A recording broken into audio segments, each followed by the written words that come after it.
Seri ketiga Bukek Xiansu. Cinta Bernoda Darah. Audiobook, novel silat. Cerita, Ho Ping Hu. Bab 26. Wanita itu memang bukan lain adalah Tao Xiaokui Lulusian, yang pada 30-an tahun yang lalu menggemparkan dunia Kang Ou dengan sepak terjangnya yang ganas, dengan ilmu silatnya yang tinggi, dan dengan kecantikannya yang luar biasa. Selama berpisah atau bercerai dari Kam Siek, dunia Kang Ou tidak mendengar lagi namanya, namun bagi mereka yang berurusan dengannya, tentu saja tidak akan dapat melupakan wanita hebat ini. Kini semua orang memandangnya, yang sudah mengenalnya terkejut, yang belum mengenalnya menduga-duga siapa gerangan wanita yang dapat menggunakan ilmunya sedemikian hebat sehingga dengan suaranya saja dapat membikin pingsan puluhan orang. Liu Luxian melangkah maju terus, langkahnya lambat akan tetapi ada sesuatu yang amat mengerikan tersembunyi di balik kecantikannya, di balik langkah yang lemah gemulai, di balik sikap yang agung. Sepasang matanya menyapu para tamu dengan tak acuh, dan kedua kakinya terus melangkah menghampiri Cui Bengkui. Iblis yang biasanya menyeramkan hati setiap orang itu kini berdiri dengan kedua kaki menggigil. Sinar matanya mengandung takut yang amat hebat, punggungnya membungkuk-bungkuk dan dari bibir mayatnya itu keluar ucapan lemah tersendat-sendat, "Tidak. Tidak. Luxian. Jangan kau benci padaku. Ah, ampunkanlah aku. Jangan benci. Berani kau menggunakan Cui Bengqiang mencoba membunuhnya?" Kembali Liu Luxian berkata lirih, terus melangkah mendekati. Tidak. Luxian. Aku benci karena dia. Dia putra Siek. Jangan. Jangan pandang aku seperti itu. Luxian. Kau ampunkan aku. Kau bunuh aku. Tapi jangan benci. Semua orang melongo. Benar-benar sebuah adegan yang aneh, lucu, juga mengharukan. Kiranya iblis itu bukan takut akan keselamatannya, melainkan takut kalau wanita yang dicintanya itu membencinya. Dari adegan itu sudah dapat dibayangkan betapa besar dan mendalam cinta kasih iblis itu terhadap Liu Luxian. Cui Bengkui mundur-mundur, terus diikuti Liu Luxian dan akhirnya mereka berdiri berhadapan, saling menentang pandang. Wanita itu tersenyum dan semua orang tersirap darahnya. Senyum itu masih manis luar biasa karena semua giginya masih utuh, akan tetapi entah bagaimana, di balik senyum ini terbayang sesuatu yang tidak semestinya, yang membikin orang bergidik, yang meremangkan bulu roma, seperti senyum seorang siluman. Tidak, Mataikun, betapa aku dapat membencimu. Dahulu aku memang benci padamu karena kau mendesak-desakku dengan cinta kasihmu yang membikin aku gemas dan benci karena rupamu buruk. Aku lebih baik memilih Kam Siek yang tampan dan gagah, dan memilih pria-pria lain yang tampan. Akan tetapi cinta kasih mereka itu semua palsu belaka, hanya cinta kasihmu yang murni, Mataikun. Kalau dahulu aku memilihmu, tidak akan terjadi seperti sekarang ini, hidupku penuh pahit getir dan kekecewaan. Mataikun, biarlah orang-orang tiada guna ini semua menyaksikan bahwa sekarang aku menerima cintamu, aku menerima cinta kasihmu yang suci murni. Semua orang melongo. Benar-benar adegan yang luar biasa di mana seorang wanita tua menyatakan cinta kasih kepada kakek yang seperti iblis. Adegan roman yang tidak romantis, bahkan lucu dan menyeramkan. Ingin mereka itu tertawa, namun tidak ada yang berani membuka mulut. Mereka tetap melongo dan mulut mereka terbuka makin lebar ketika melihat betapa Cui Bengkui menangis. Iblis itu menangis, melangkah maju dan merangkul Liu Luxian. Di antara tangisnya terdengar ia berkata, "Terima kasih. Terima kasih Luxian, aku cinta padamu."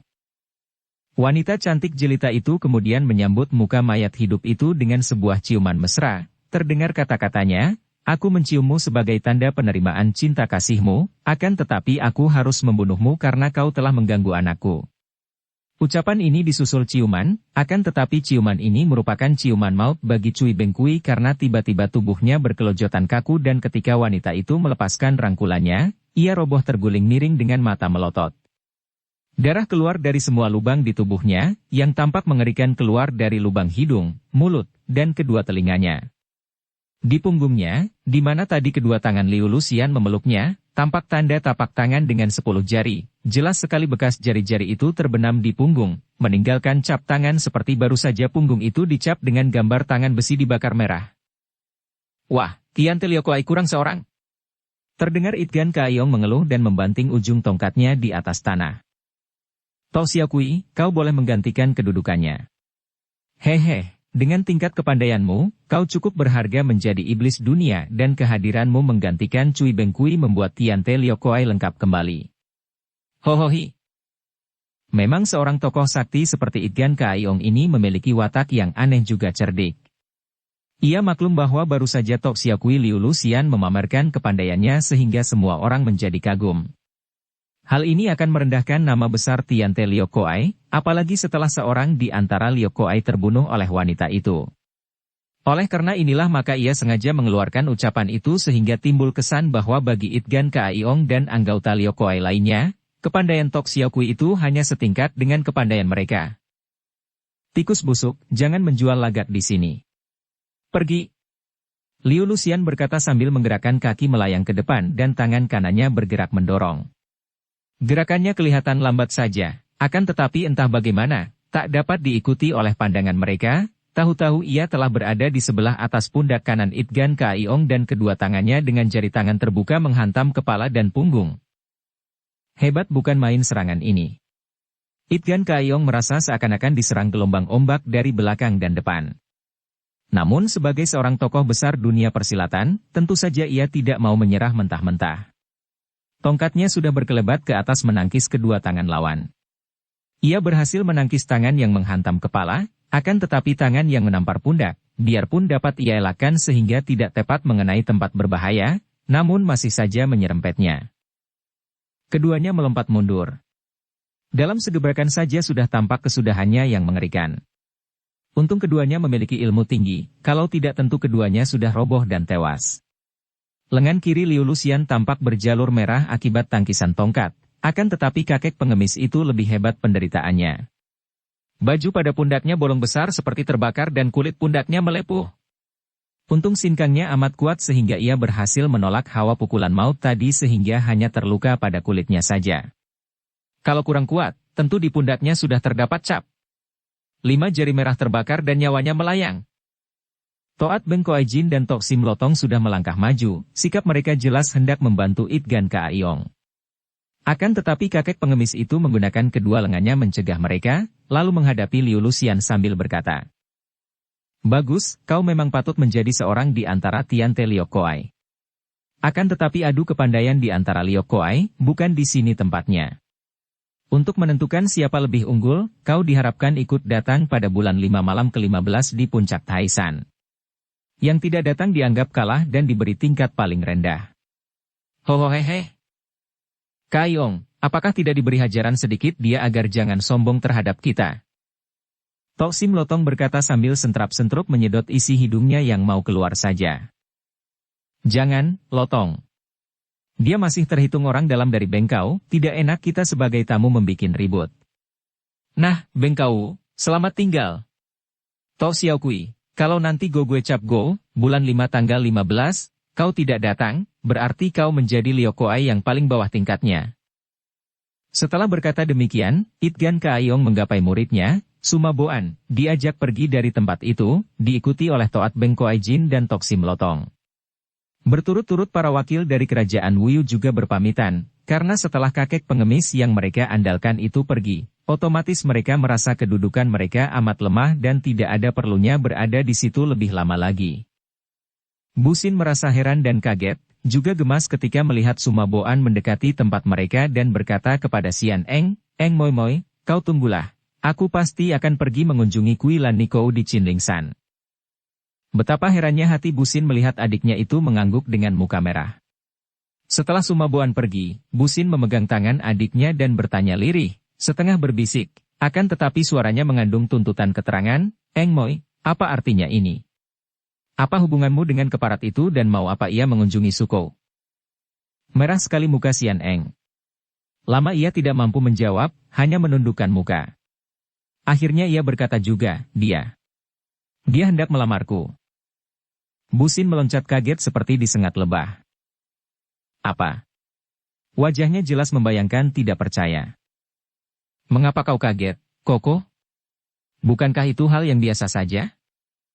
Kau bilang biasa? Ah, Moi Moi, mana akalmu yang sehat? Apakah? Agaknya kau telah menyetujuinya. Sudahlah, Koko. Ini bukan urusan kita, terserah keputusan Sukou saja. Tidak. Kau tidak boleh berjodoh dengan keparat itu. Dia jahat, dia. Dia. Ah, Engmoy, bagaimana kau? Hus, Koko. Kita menjadi perhatian orang. Lihat itu, ada keributan lagi. Xian Eng mencegah, merasa bahwa bukan pada tempatnya kalau ia membicarakan soal hubungannya dengan Sumaboan di tempat itu. Busin menengok dan benar saja. Semua tamu yang tadinya agak kacau oleh keberangkatan beberapa rombongan, kini tenang kembali dan memandang ke arah rombongan tuan rumah karena di situ terjadi hal yang menarik sekali. Kita akan bicara tentang ini nanti. Katanya perlahan dan Busin dengan muka keruh terpaksa mengalihkan perhatiannya. Apakah yang terjadi? Kiranya Liu Lucian tadi menoleh ke arah Siang Mou sini dan berkata ketus. Kau masih di sini dan tidak lekas angkat kaki? Siang Mou sini melesat dari tempat duduknya dan kini ia berhadapan dengan Liu Lucian. Amat menarik melihat dua orang wanita ini berdiri saling berhadapan. Keduanya sama cantiknya, biarpun Siang Mou sini tentu saja lebih muda daripada Liu Lucian. Keduanya memiliki rambut yang sama panjangnya dan keduanya mengurai rambut di belakang tubuh. Heranlah semua orang ketika dengan sikap amat menghormat, Siang Mou sini menjura di depan Liu Lucian dan berkata. Beruntung sekali dapat berjumpa dengan Suthai di sini setelah bertahun-tahun saling berpisah. Semoga Suthai dalam keadaan baik saja. Tentu saja semua orang terheran. Sebutan Suthai, ibu guru, biasanya hanya ditujukan kepada seorang pendeta wanita atau kepada seorang guru. Bagaimanakah iblis wanita Siang Mou sini menyebut Suthai kepada Liu Lucian? Baca cerita suling emas. Kimbue, sejak kapan aku menjadi gurumu? Apakah karena satu dua ilmu yang kuberikan kepadamu itu kau lalu boleh menganggap aku sebagai guru? Tidak. Jangan kira kau akan dapat membujukku, mengangkat menjadi gurumu lalu kau ingin aku membantu cita-citamu menguasai Houhan? Perempuan tak tahu malu. Pergi kau. Muka Siang Mou sini menjadi merah sekali, dan rambutnya yang halus itu tiba-tiba menjadi kaku. Tiba-tiba sikapnya yang menghormat itu lenyap, terganti sikap menantang. Ia mengangkat kedua tangan ke pinggangnya, dengan tangan kanan menolak pinggang dan tangan kiri menudingkan telunjuk, ia berkata. Karena menerima ilmu darimu, aku selamanya mengurai rambut dan berterima kasih, menghormatmu sebagai guru.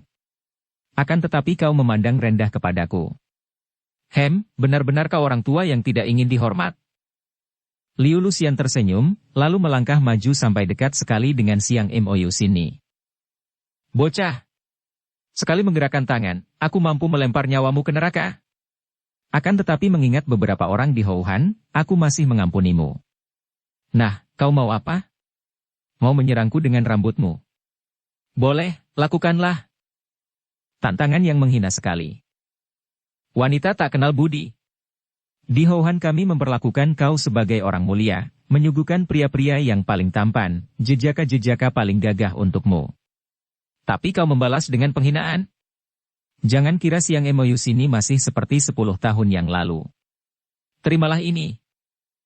Tiba-tiba Siang Mou sini menggerakkan kepalanya dan rambutnya yang gemuk hitam dan panjang itu menyambar, merupakan puluhan pecut yang luar biasa kuat dan lihainya. Setiap pecut yang terbuat dari puluhan sampai ratusan helai rambut itu mengarah jalan darah mematikan di tubuh Liu Lucian. Perlu diketahui bahwa meskipun Siang Mou sini memang sejak kecil melatih diri dengan ilmu silat tinggi, namun ilmu menggunakan rambut ini ia dapat dari Liu Lucian. Tentu saja ilmu ini dia pun amat berbahaya bagi orang lain, namun bagi Liu Lucian bukan apa-apa lagi. Wanita ini tiba-tiba merendahkan tubuhnya, dari mulutnya keluar lengking tinggi mengerikan, kedua tangannya bergerak-gerak ke depan dan pecut-pecut rambut itu berkibar-kibar membalik dan menghantam Siang Mou sini sendiri. Haya! Siang Mou sini kaget dan cepat ia melompat ke atas dan berjungkir balik beberapa kali untuk melenyapkan daya serangan membalik tadi. Ketika ia turun di atas tanah, ternyata sebagian rambutnya yang panjang telah bodol dan berhamburan di atas tanah. Wajahnya berubah pucat, giginya berkerut, matanya mendelik. Liu Lucian, kau besar hati karena berada di tempat sendiri. Andai kata aku dapat mengalahkanmu, tentu aku akan menghadapi perlawanan anakmu si suling emas dan orang-orang bengkau. Aku tunggu nanti Gogwe Cap Go di puncak Taisan. Setelah berkata demikian, Siang Emoyusini berkelebat cepat menghilang dari situ. Tentu saja para utusan Houhan menjadi sibuk, cepat meninggalkan tempat itu pula tanpa sempat berpamit lagi. Busong! Kesini kau! Liu Luxian kini menoleh kepada suling emas dan memanggil dengan suara halus lembut. Suling emas berdiri terkesima. Sejak tadi pelbagai perasaan mengaduk hatinya dan teringatlah ia akan masa dahulu di waktu ia masih kecil. Seringkali ayah ibunya saling cekcok. Ketika ibunya pergi, diam-diam ia merasa sedih sekali, karena betapapun juga, ia lebih cinta ibunya daripada ayahnya. Oleh karena itulah, ketika ayahnya menikah lagi, timbul rasa bencinya kepada ayahnya dan rasa sayangnya terhadap ibunya makin menghebat. Di dalam hatinya timbul perasaan bahwa antara ibu dan ayahnya lah yang salah, baca cerita suling emas. Oleh karena itu ia minggat meninggalkan ayahnya yang telah menikah lagi. Pada waktu ibunya pergi meninggalkan ayahnya, ia masih terlalu kecil untuk dapat mengerti sebab-sebabnya. Sekarang, setelah iblis wanita yang mengerikan dan mengaku ibunya itu muncul, ia menjadi kecewa dan duka bukan main. Beginikah wanita yang menjadi ibu kandungnya? Kejam, aneh, mengerikan, dan tidak malu? Apalagi kalau ia teringat akan ucapan Siang Emoyusini tadi di depan ibunya. Ibunya di Houhan diperlakukan sebagai orang mulia, disuguhi pria-pria paling tampan, jejaka-jejaka paling gagah. Memuakkan. Dan ucapan itu oleh Siang Emoyusini diucapkan dengan lantang di depan demikian banyak orang tokoh Kang Ou. Dan ibunya tidak membantahnya. Busong, anakku, kesinilah. Aku ibumu, aku rindu kepadamu. Ucapan ini mengagetkan hatinya, menyeret ia turun daripada lamunannya. Hatinya seperti diawut-awut, kecewa, sedih, terharu. Bagaikan seorang terkena pesona, kedua kakinya melangkah maju di luar kehendak hatinya, maju menghampiri wanita tua cantik jelita yang bertahun-tahun ini menjadi lamunannya, menjadi bayangan yang dirindukannya. Liu Luxian memeluk pundaknya yang lebar. Mau kau apakan gadis itu tadi? Busong anakku. Ah, kau sudah begini gagah perkasa. Hai, kau pria paling gagah di seluruh Nancao, di seluruh dunia. Kaulah yang patut memimpin Bengkau. Dengan kau sebagai kaisar di Nancao, dan aku yang akan memimpin Bengkau. Dengan kau sebagai kaisar dan aku sebagai Bengkau, Nancao akan menjadi negara terkuat di dunia. Ah! Suling emas terkejut sekali dan tanpa disengaja ia merenggutkan dirinya terlepas dari pelukan ibunya, memandang terbelalak. Liu Luxian menyambar lengan suling emas, ditariknya mendekat lalu ia menciumi pipi pemuda itu dengan hidung dan mulutnya sampai mengeluarkan suara berkecupan. Suling emas menjadi bingung dan sedih, karena perbuatan ibunya itu disaksikan oleh sekian banyak orang dan tampak tidak patut sekali, akan tetapi keharuan hatinya yang amat besar membuat ia tak mampu bergerak dan di hati kecilnya ada perasaan bahagia melihat kasih sayang ibunya yang demikian besar terhadap dirinya. Hai Hik, anakku yang gagah perkasa, yang tampan, kepandaianmu hebat juga. Kau patut menjadi kaisar Nancao. Tiba-tiba ia melepaskan putranya dan melangkah lebar menghadap Bengkau dan kaisar Nancao yang duduk dengan muka berubah dan kedua tangan memegangi lengan kursi masing-masing dengan hati tegang.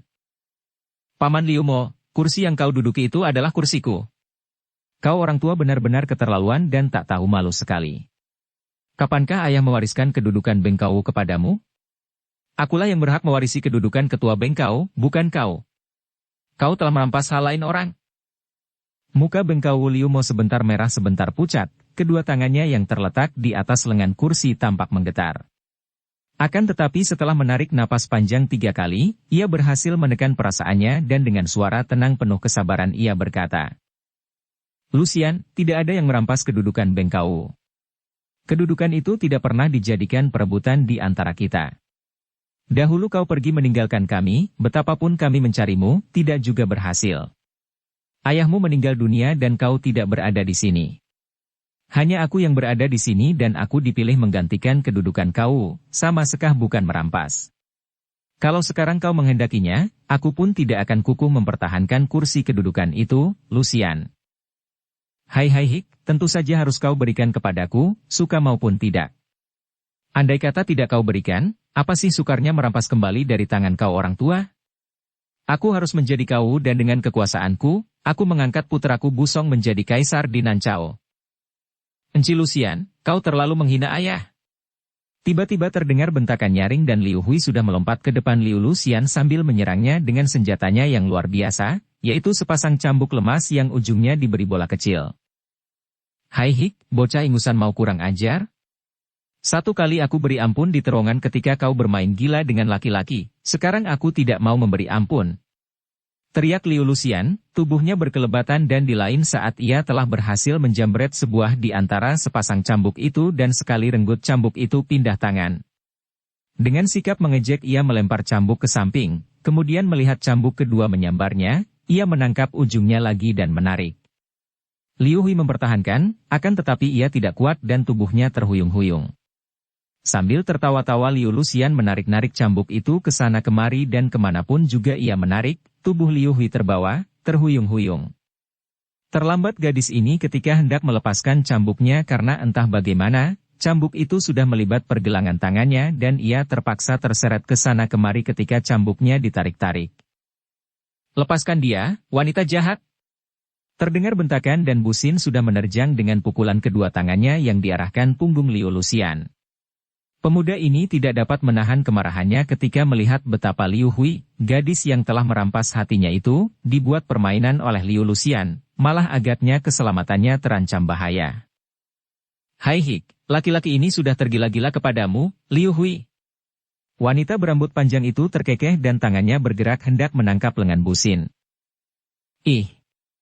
Liu Lucian berseru kaget ketika tangannya tergetar dan terpental tak berhasil menangkap lengan Busin. Ini adalah karena pemuda itu mempergunakan tenaga sakti yang ia pelajari dari kakek di air terjun. Namun hanya segebrakan saja tenaga saktinya dapat mengagetkan Liu Lucian karena di lain saat, segumpal rambut menyambar dan memukul pinggangnya. Busin merasa seakan-akan terpukul sebatang toya yang terbuat daripada baja. Pinggangnya sakit dan ia terpelanting roboh. Kau kejam!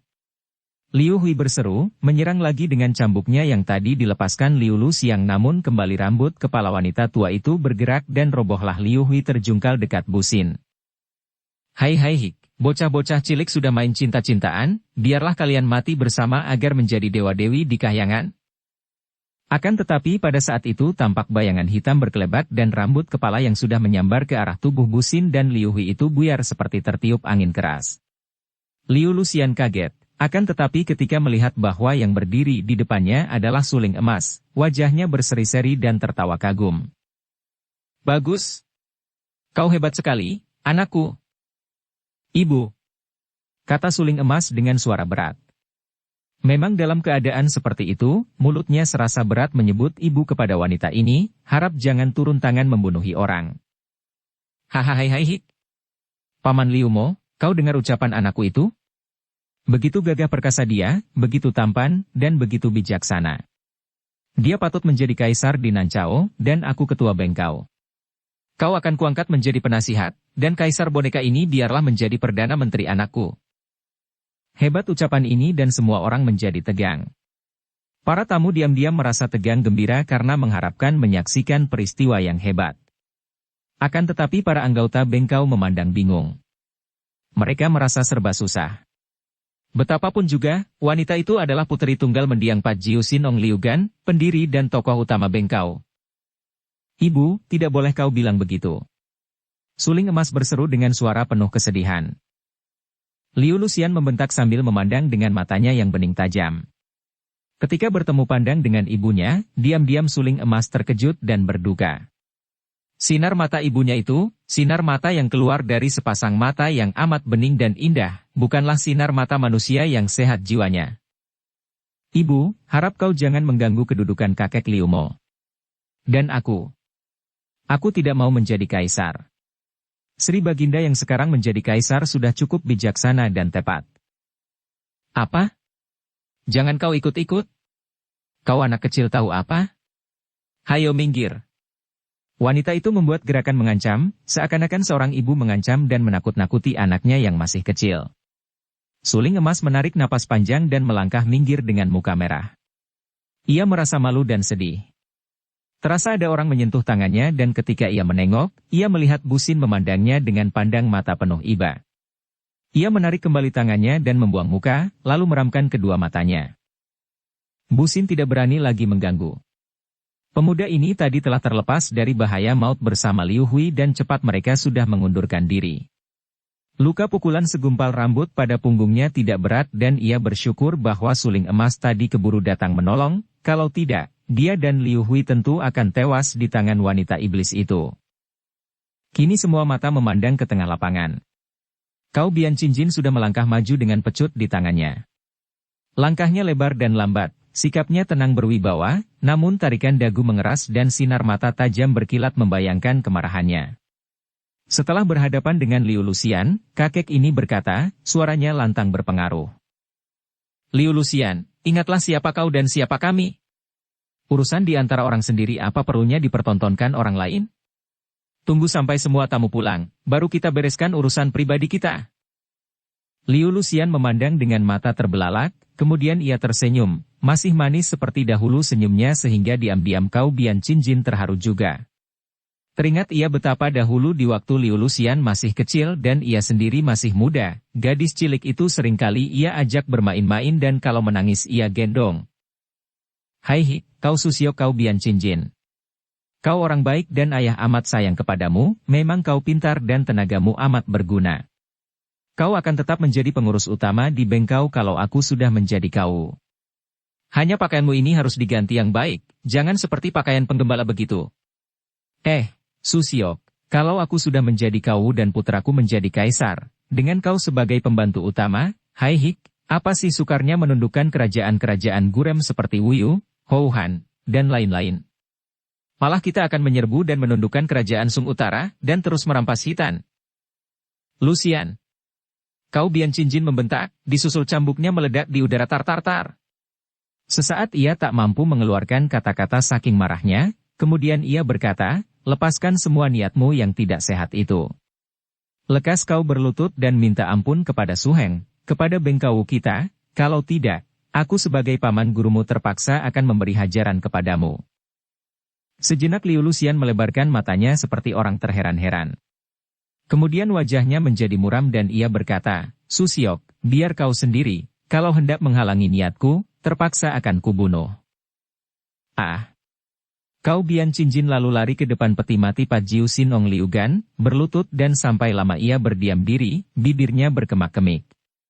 Kemudian ia menambah kayu wangi pada pedupaan sehingga asap wangi mengebul tebal dan tinggi, bergulung-gulung di sekitar peti mati. Tewea Suheng, mohon ampun, hari ini Xiao Te terpaksa melawan putrimu. Setelah berkata demikian, sekali lagi ia menjura, kemudian dengan langkah lebar dan tenang ia kembali menghampiri Liu Luxian yang melihat semua perbuatannya tadi sambil tersenyum-senyum. Suasana menjadi tegang kembali ketika dua orang itu saling berhadapan. Yang paling tegang dan bingung adalah suling emas sendiri. Ingin ia mencegah pertempuran ini, akan tetapi apa dayanya? Tak sampai hati ia kalau harus menjadi musuh ibu kandungnya yang puluhan tahun dirindukannya. Sebaliknya, tak mungkin ia membantu ibunya yang dalam hal ini terang telah melakukan perbuatan yang sesat. Saking bingungnya, ia hanya berdiri dengan muka pucat. Liu Luxian, biarpun kau merupakan putri tunggal mendiang Toa Suheng Liugan yang kuhormati, akan tetapi saat ini kau merupakan orang yang akan merusak kerajaan dan perkumpulan agama yang kami cintai. Oleh karena itu, aku berdiri di hadapanmu sebagai penentang dan siap melawanmu. Arwah mendiang Toa Suheng pasti akan membenarkan sikapku ini. Orang tua keras kepala. Kau kira akan dapat memenangkan aku? Aku bukanlah Tao Xiaokui 30 tahun yang lalu. Kalah menang bukan soal, yang penting aku harus membela Nancao dan bengkau dengan taruhan nyawa. Jawab Kau Bian Cinjin gagah sambil melintangkan cambuknya di depan dada. Liu Luxian tiba-tiba mengeluarkan suara melengking tinggi. Suara ini luar biasa sekali pengaruhnya dan kalau saja Kau Bian Cinjin yang diserang. Suara ini bukan tokoh besar bengkau, kiranya ia akan roboh tanpa disentuh lagi. Cepat Kau Bian Cinjin berseru keras dan memutar cambuknya sehingga berbunyi angin bersuitan yang melawan pengaruh suara lengking itu. Serahkan nyawamu. Bentak Liu Luxian dan tubuhnya lenyap berubah menjadi bayangan yang cepat sekali, didahului gulungan sinar hitam dari rambutnya yang mengurung tubuh Kau Bian Cinjin. Kakek ini kembali berseru keras dan memutar cambuk, maka terjadilah pertempuran yang amat hebat. Lebih hebat daripada pertempuran-pertempuran tadi, karena sekarang yang bertempur adalah dua orang tokoh bengkau. Betapapun juga, masing-masing sudah mengenal gerakan lawan sehingga dapat menandinginya. Ilmu cambuk di tangan Kau Biancinjin amat lihai sehingga di waktu mudanya ia mendapat julukan Cambuk Halilintar. Memang, melihat kakek ini memainkan cambuk, membuat orang yang kurang tinggi kepandaiannya menjadi ngeri dan jerih. Cambuk itu berubah menjadi gulungan sinar yang melingkar-lingkar, bersiutan anginnya dan meledak-ledak di udara disusul sinar memanjang menyambar-nyambar. Hebatnya, tiap lecutan ujung cambuk ini sudah cukup kuat untuk merenggut nyawa lawan. Betapapun juga ilmu cambuk Kau Biancinjin ini tentu saja satu sumber dengan ilmu kepandaian mendiang Pat Jiu Sinong dan tentu saja Liu Luxian mengenal sari ilmu cambuk ini. Apalagi sekarang wanita itu telah memperdalam ilmunya secara hebat, yaitu semenjak ia minggat dari ayahnya sambil membawa pergi kitab-kitab pusaka. Selama puluhan tahun ini secara sembunyi Liu Luxian telah memperdalam ilmunya. Malah ia telah berhasil menguasai ilmu gaib Coan Imi Huntu dan penggunaan rambut kepalanya merupakan permainan ilmu cambuk. Yang mujizat karena rambut itu dapat dipakai menjadi puluhan batang cambuk yang bergerak secara berbareng dari jurusan-jurusan yang berlawanan. Kau Biancinjin dapat menduga akan hal ini. Ketika tadi ia melihat sepak terjang Liu Luxian dalam menghadapi Itgan Kaiong dan Siang Mou Sini, lalu melihat tapak tangan merah yang membunuh Cui Bengkui, ia sudah menduga bahwa putri suhengnya ini telah memiliki ilmu kepandaian yang amat tinggi. Ia pun maklum tidak akan mampu menandinginya, akan tetapi, untuk membela Bengkau yang terang-terangan hendak dikacau Liu Luxian, ia menjadi nekat. Apalagi kalau diingat bahwa suhengnya, Liu mau bersikap mengalah terhadap Liu Luxian. Hanya dia seorang yang dapat mencegah Luxian merampas kedudukan Bengkau, karena kalau ia biarkan dan suhengnya memberikan kedudukan itu kepada Liu Luxian, tentu Bengkau akan dibawa masuk jurang kehancuran. Keponakannya ini seperti orang yang tidak waras otaknya, yang sakit jiwanya. Setelah saling serang dengan hebat sampai puluhan jurus lamanya, tiba-tiba terdengar lengking tinggi dari mulut Liu Luxian, disusul gerengan marah Kau Biancinjin. Mereka secara tiba-tiba tidak bergerak lagi dan ketika semua mata yang tadi menjadi kabur dan silau oleh gerakan-gerakan cepat memandang, ternyata cambuk di tangan Kau Biancinjin sudah saling libat sampai menjadi seperti benang ruwet dengan rambut Liu Luxian. Hebatnya, tidak hanya cambuk itu yang terlibat, melainkan juga lengan kanan, pundak dan leher kakek Bengkau itu. Kau Biancinjin, mengingat hubungan perguruan, aku ampunkan kau asal kau mau menyerah dan menjadi pembantuku. Terdengar suara Liu Luxian, ramah dan halus. Liu Luxian, kau sadarlah dan jangan lanjutkan niatmu mengacau Bengkau, dan kau menjadi murid keponakanku yang baik dan akan menerima berkah dan doaku. Jawab Kau Biancinjin, suaranya tetap lantang berwibawa. Tua bangka keras kepala. Dibunuh sayang, tidak dibunuh menjengkelkan. Kau perlu dihajar. Tiba-tiba tubuh Kau Biancinjin terangkat naik dan di lain saat tubuhnya telah terbanting ke atas tanah setelah Liu Luxian menggerakkan tangan kanannya.